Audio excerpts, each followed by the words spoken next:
हर हर महादेव भक्तों, आप लोगों का मेरे यूट्यूब चैनल में स्वागत है। जीवित पुत्रिका व्रत कथा। तो चलिए मैं आज आप लोगों को जीवित पुत्रिका व्रत कथा सुनाती हूँ। भक्तों, आज का दिन सभी माताओं और बहनों के लिए अत्यंत पावन है, क्योंकि यह दिन संतान की दीर्घ आयु और मंगल कामना को समर्पित है। जीवित पुत्रिका व्रत जिससे प्रेम पूर्वक ज्योतिया व्रत भी कहा जाता है, आश्विन मास के कृष्ण पक्ष की अष्टमी तिथि को पूरे श्रद्धा एवं भक्ति भाव से रखा जाता है। यह व्रत विशेष है क्योंकि इसमें माताएं निर्जल रहकर जल का त्याग कर अपनी संतान के उत्तम स्वास्थ्य और दीर्घ जीवन की प्रार्थना करती हैं। शास्त्रों में कहा गया है कि जहाँ माँ का हृदय संकल्पित होता है, वहाँ भगवान स्वयं रक्षक बनकर उपस्थित रहते हैं। इसी विश्वास के साथ माताएं इस व्रत को करती हैं और ज्योतिया व्रत की कथा को श्रद्धा पूर्वक सुनती हैं या सुनाती हैं। ऐसा करने से संतान के जीवन में आने वाले संकट दूर हो जाते हैं और उन पर सदैव ईश्वर की कृपा बनी रहती है। भगवान भोलेनाथ ने भी माता पार्वती को ज्योतिया व्रत का महत्व सुनाया और यह बताया कि यह ज्योतिया व्रत क्या है और इसे करने से कौन सा फल प्राप्त होता है। इसे सुनने से ही ज्योतिया व्रत पूर्ण होता है और ज्योतिया माता प्रसन्न होकर स्त्रियों को सदा पुत्रवती रहने का आशीर्वाद देती हैं। इसे पूरी श्रद्धा तथा भक्ति भाव से अंत तक अवश्य सुने। तो आइए अब हम सभी श्रद्धा और विश्वास के साथ श्रवण करते हैं ज्योतिया पुत्रिका व्रत की पौराणिक कथा। एक बार नैमिषारण्य के निवासी ऋषियों ने संसार के कल्याण हेतु सूत जी से पूछा, हे सूत जी, कली काल यानी कलयुग में लोगों के बालक किस तरह दीर्घायु हो गए, कृपया बताइए। सूत जी बोले, जब द्वापर का अंत हुआ और कलयुग आरंभ हुआ, उसी समय बहुत सी शोकाकुल स्त्रियां आपस में बैठकर विचार करने लगी कि क्या इस कली काल में माता के जीवित पुत्र मर जाएंगे।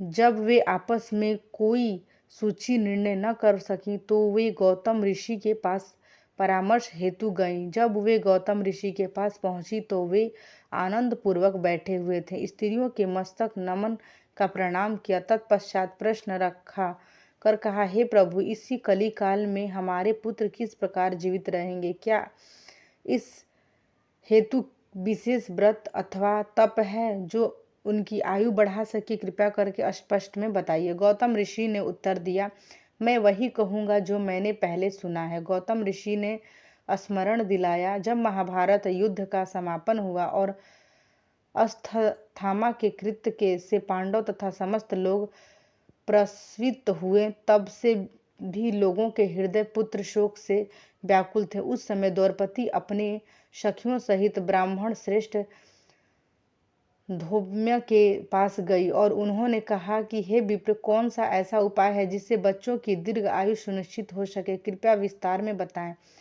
धौम्य ऋषि ने सुनकर कहा, सतयुग में सत्य वचन, सत्य आचरण और समदर्शी होने वाला जिमुतवाहन नामक एक राजाधिराज थे। एक बार वह अपनी पत्नी के साथ अपने ससुराल गए और वहीं ठहर गए। एक अर्धरात्रि पर किसी स्त्री के विलाप ध्वनि सुनाई पड़ी, क्योंकि उसका पुत्र मर गया था और वह प्रायश्चित तथा निराश से व्याकुल थी। उसकी पीड़ा सुनकर राजा ज्युतवाहन का हृदय विदृढ़ हो उठा। वह शीघ्र ही उस स्त्री के समीप गए और पूछने लगे, बेवश माता, तुम्हारा पुत्र कैसे मर गया? बूढ़ी स्त्री ने कहा, गरुड़ प्रतिदिन आकर गांव के बालकों को भक्ष लेता था। यह सुनकर दयावान राजा ने निश्चय किया कि माँ, अब रो मत, निश्चय ही मैं तुम्हारे पुत्र को बचाने का प्रयत्न करूंगा। वह उसी स्थान पर गया जहाँ गरुड़ प्रातःकाल आकर मांस भक्षण करता था। तब गरुड़ उसी समय पहुंचकर फिर से आक्रमण कर मांस खाने लगा। गरुड़ की बहुत तेजस्विता ने राजा का बायां अंग ही क्षण कर दिया, परंतु राजा ने शीघ्रता से अपना दाहिना अंग देखकर गरुड़ को तत्पश्चात करने का विनय किया। गरुड़ ने आश्चर्य से कहा, तुम मनुष्य ही नहीं दिखते, बताओ किस कुल के हो और तुम्हारा जन्म क्या है। पीड़ा से व्याकुल राष्ट्रपति ने विनय पूर्वक उत्तर दिया, हे पक्षीराज, इस प्रकार के प्रश्न व्यर्थ हैं, तुम अपने अनुसार मेरा मांस ग्रस्त करो। पर गरुड़ ने आदर सहित पूछा कि तुम्हारे कुल और जन्म का नाम बताओ। तब राजा ने कहा, मेरी माता का नाम सौव्या है और पिता का नाम सलीवाहन। सूर्यवंश में मेरा जन्म हुआ है और मेरा नाम ज्यूतवाहन है। राजा की दानशीलता और त्याग देखकर गरुड़ ने कहा, हे महाभाग्य, जो भी तुम्हारी अभिलाषा हो मांगो। राजा ने कहा, हे स्वामी, यदि आप वर दे रहे हो तो यह वर दीजिए कि आप जिन जिन प्राणियों को अब तक खाया है वे सब जीवित हो जाएं और अब वे यहाँ बालक को न खाइए, तथा ऐसा कोई उपाय कीजिए कि यहाँ जो भी उत्पन्न हो वो दीर्घायु पाए। धोम्य ऋषि ने कहा, पक्षीराज गरुड़ ने राजा को वर देकर स्वयं अमृत हेतु नागलोक में प्रस्थान किया। वहां से अमृत लाकर उसने उन मरे हुए मनुष्यों की हड्डियों पर अमृत बरसाया। ऐसा करने पर वे जो मनुष्य पहले गरुड़ के शिकार हुए थे सब जीवित हो उठे। राजा के त्याग तथा गरुड़ की कृपा से उस प्रदेश के लोगों के बड़े दुख दूर हो गए। राजा की शोभा और मान सम्मान पुनः स्थापित हुआ। गरुड़ ने और कहा, संसार के कल्याण के लिए मैं एक और वरदान दूंगा। आज आश्विन कृष्ण सप्तमी से रहित शुभ अष्टमी तिथि और आज ही तुमने यहाँ की प्रजा को जीवन दान दिया है। अब से यह दिन ब्रह्म भाव हो गया है, वही जो मूर्ति भेद से विविध नामों से विख्यात है और त्रिलोक में पूजित है। दुर्गा, जिससे अमृत प्राप्ति के अर्थ में जीवित पुत्रिका कहा गया है, उसी की उपासना तथा इस तिथि पर की जानी चाहिए। जो स्त्री इस जीवित पुत्रिका की पूजन कर कुश की आकृति बनाकर विविध आराधना करेगी, उनका सौभाग्य तथा वंशोत्त दिनों दिन बढ़ेगा। गरुड़ ने परामर्श प्रकट करते हुए कहा, हे महाराज, इस विषय पर अधिक विचार करने की आवश्यकता नहीं, यह प्राण अल्प में बड़ा फलदायी है। तदंतर वे सभी उपस्थित पुरुष और नारी समस्त कथा सुनकर प्रणामित हुए कि व्रत का विधान इस प्रकार है। सप्तमी विधि अष्टमी अर्थात यदि सप्तमी के विधि सहित अष्टमी आए तो उस दिन व्रत न करें, शुद्ध अष्टमी को व्रत करें और नवमी को पारण करें। यदि इस नियम का कड़ाई से पालन किया जाता है तो फल नष्ट हो सकता है तो और सौभाग्य में विघटित हो जाएगा। इसी प्रकार गौतम सौव्या, ज्यूतवाहन और गरुड़ की करुणा कथा सुनाकर उन स्त्रियों को यह मार्गदर्शन दिया गया कि इस अष्टमी का व्रत मनोयोग से करने पर पुत्रों की रक्षा और दीर्घ आयु सुनिश्चित हो जाएगी। ज्यूतवाहन को इस तरह का वरदान देकर गरुड़ वैकुंठ धाम को चले गए और राजा भी अपनी पत्नी के साथ अपने नगर को वापस लौट आए। धोब्या द्रौपदी से कहते हैं, हे देवी, मैंने यह अतिशय दुर्लभ व्रत तुम्हें बताया है। इस व्रत को करने से बच्चे दीर्घायु होते हैं। हे देवी, तुम भी पूर्वोत्तम विधि से यह व्रत और दुर्गा जी का पूजन करो तो तुम्हें अभिलाषित फल प्राप्त होगा। मुनिराज, धोब्या की बात सुनकर द्रौपदी के हृदय में एक प्रकार का कौतूहल उत्पन्न हुआ और उसने पूर्वजनी स्त्रियों को बुलाकर उसके साथ यह उत्तम व्रत किया। गौतम जी ने कहा, यह व्रत और उसके प्रभाव को किसी एक चील ने सुन लिया और अपनी सखी सियारिन को बताया। उसके बाद पीपल वृक्ष की शाखा पर बैठकर उस चील ने और उस वृक्ष के खोते में बैठी सियारिन ने भी व्रत किया। फिर वही मादा चील किसी उत्तम ब्राह्मण के मुख से यह कथा सुनने लगी और पीपल के खोते में बैठी हुई अपनी सखी सियारिन को सुनाने लगी। सियारिन ने आधी कथा सुनी थी कि उसे भूख लग गई और वह उसी समय शव से भरे हुए शमशान में पहुंच गई। वहां उसने इच्छा भर मांस का भोजन कर लिया और चील बिना कुछ खाए पिए रह गई। जब सवेर हुआ तो वह गौशाला में गई और वहां गाय का दूध पिया। इस प्रकार नवमी को उसने पारण किया। कुछ दिनों बाद वे दोनों मर गईं और अयोध्या में किसी धनी व्यापारी के घर में जन्मी। संयोग से उन दोनों का जन्म एक ही घर में हुआ, जिसमें सियारिन ज्येष्ठ हुई और चील छोटी। वे दोनों ही शुभ लक्षणों से युक्त थी, इसीलिए बड़ी लड़की काशी नरेश को और छोटी उसके मंत्री को अग्नि के सामने विधि पूर्वक विवाह की गई।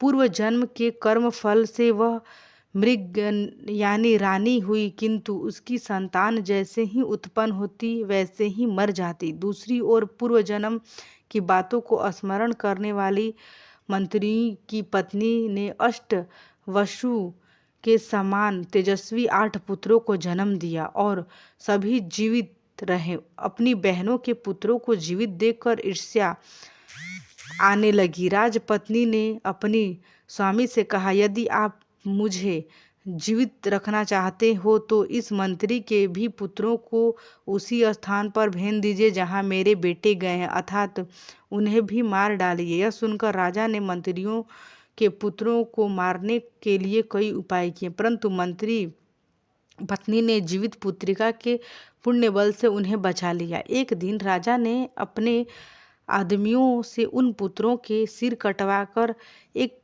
पिटाड़ी में रखवाया और वह पिटाड़ी मंत्री पत्नी के पास भेज दी, किंतु वे 8 सिर बेशकीमती जवाहरात बन गए और वे 8 पुत्र भले चंगे अपनी माता के पास वापस लौट आए। उनको जीवित देखकर राजपत्नी को बड़ा विस्मय हुआ। अंत में वह मंत्री की पत्नी के पास आई और बोली, बहन, तुमने ऐसा कौन सा पुण्य किया है जिससे बार बार मारे जाने पर भी तुम्हारा पुत्र नहीं मरते? इस पर मंत्री की पत्नी ने उत्तर दिया, हे राजरानी, पूर्व जन्म में मैं चील थी और तुम सियारन थी। हमने साथ साथ जीवित पुत्रिका का व्रत किया, किंतु तुमने व्रत के नियम का भली भांति पालन नहीं किया और मैंने किया था। इसी दोष से तुम्हारे पुत्र जीवित नहीं रहते। अब भी यदि तुम इस व्रत को करोगी तो तुम्हारे पुत्र दीर्घायु होंगे। मैंने तुमसे सच सच कह रही हूँ। उसके कथा अनुसार रानी ने व्रत किया और तभी से उसके कई पुत्र सुंदर और दीर्घायु होकर बड़े बड़े राजा बने। सूत जी कहते हैं, सब प्रकार का आनंद देने वाला यह दिव्य व्रत मैंने बताया। स्त्रियां यदि चिरंजीवी संतान चाहती हैं तो विधि पूर्वक यह व्रत अवश्य करें। प्रेम से बोलिएगा, जितवाहन भगवान की जय। अब आइए श्रवण कराते हैं चील और सियारिन की जिउतिया व्रत कथा। नर्मदा नदी के पास कछनवटी नामक नगर था। वहाँ के राजा का नाम मल्लयकेतु था। उसी नर्मदा नदी के पश्चिम में बालू नाम की मरुभूमि थी, जिसमें एक विशाल वृक्ष पर चील रहती थी और उसी वृक्ष के नीचे एक सियारन भी निवास करती थी। चील और सियारन दोनों की पक्की सहेली थी। कुछ स्त्रियों को जिउतिया व्रत करते देख चील और सियारन ने भी यह व्रत करने का संकल्प लिया और दोनों ने भगवान श्री जितवाहन की पूजा और व्रत करने का प्रण लिया। जिस दिन दोनों को व्रत रखना था उसी दिन नगर के एक बड़े व्यापारी की मृत्यु हो गई और उसका दाह संस्कार उसी मरुभूमि पे किया गया। मुर्दा देखकर सियारिन को भूख लगने लगी और वह खुद को रोक नहीं पाई, जिसके कारण उसका व्रत टूट गया। परंतु चील ने स्वयं का संयम रखा और पूरी श्रद्धा एवं नियम से अपना व्रत पूरा किया। सियारन ने मुर्दा खाया, इसीलिए उसका व्रत खंडित हो गया। वह मुर्दा घाट से एक हड्डी उठाकर अपने मान में ले आई और रात को धीरे धीरे खाने लगी। तब चील ने उससे पूछा, हे सियारन बहन, तुम क्या खा रही हो? मुझे कटकट की आवाज आ रही है। इस पर सियारन ने झूठ बोलते हुए कहा, हे चील बहन, मैं क्या बताऊं, दिन भर से भूखी हूँ और रात में भी भूख भूखी रहना पड़ रहा है, तो मैं करवट बदल रही हूँ, इसीलिए मेरी हड्डियाँ कटकटा रही हैं। मैं कुछ खा थोड़ी ही रही हूँ। यह सुनकर चील ने विश्वास कर लिया और सोचा कि संभव है बहन सत्य ही बोल रही है। इस प्रकार सुबह हो गई और चील ने विधि पूर्वक अपना पारण किया। चील ने व्रत पूरा किया था, इसीलिए उसके बच्चे जीवित हुए और वह उनके साथ आनंद पूर्वक रहने लगी। परंतु शियारन ने व्रत भंग कर हड्डी खा ली थी, इसीलिए उसके पुत्र मर गए। कुछ समय बाद दोनों की मृत्यु हो गई और अगले जन्म में दोनों सहेलियां पुत्री रूप में एक ब्राह्मण परिवार में जन्मी। उनके पिता का नाम भास्कर था। चील बड़ी बहन बनी और जिसका नाम शिलावती रखा गया और उसका विवाह बुद्धसेन नामक पुरुष से हुआ। शियारन छोटी बहन बनी जिनका नाम कपूरावती रखा गया और उसका विवाह कंचनवटी नगर के राजा मल्लकेतु से हुआ। भगवान ज्यूतवाहन की कृपा से शीलावती को 7 पुत्र हुए, जो बड़े होकर राजा के दरबार में सेवा करने लगे। लेकिन कपूरावती के पुत्र जन्म लेते ही मर जाते। तब शीलावती के 7 पुत्र बड़े हुए और दरबार में सम्मानित हुए। तब कपूरावती के मन में ईर्ष्या उत्पन्न हुई। उसने राजा से कहा, शीलावती के 7 पुत्रों के सिर काट दीजिए और पिटारे में भरकर उनकी माता को भेज दीजिए। किंतु भगवान ज्यूतवाहन ने मिट्टी से उनके सिर बनाकर उन्हें पुनः जोड़ दिया और उन पर अमृत छिड़क दिया, जिससे 7 भाई जीवित हो उठे और घर लौट आए। जब पिटारी खुली तो उसमें फूल निकले। यह देखकर कपूरावती आश्चर्यचकित हो गई और व्याकुल होकर शीलावती के घर पहुंची। वहां 7 पुत्रों को जीवित देख वह स्तंभ रह गई और बेहोश हो गई। होश आने पर उसने अपनी बड़ी बहन से सब कुछ स्वीकार किया।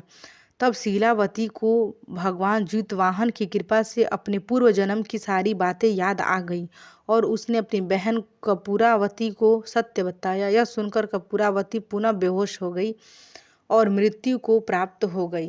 राजा ने अपने अत्यश्रेष्ठ उसी वृक्ष के नीचे की अंतिम संस्कार, जहाँ वे दोनों पूर्व जन्म में रहती थीं। शीलावती इस जन्म में भी अपने पुत्रों के साथ सुखपूर्वक जीवन व्यतीत करती रही और वृद्ध अवस्था में भगवान को प्रिय होकर देह त्याग दी। अगले जन्म में शियारिन पुनः जन्मी और उसे अपने पूर्व जन्म की सारी बातें याद थी। उसने भगवान ज्यूतवाहन की पूजा की और ज्यूतिया व्रत किया, जिसके पुण्य फल से वे पुत्र रत्न प्राप्त हुआ और वे सारे पाप नष्ट हो गए।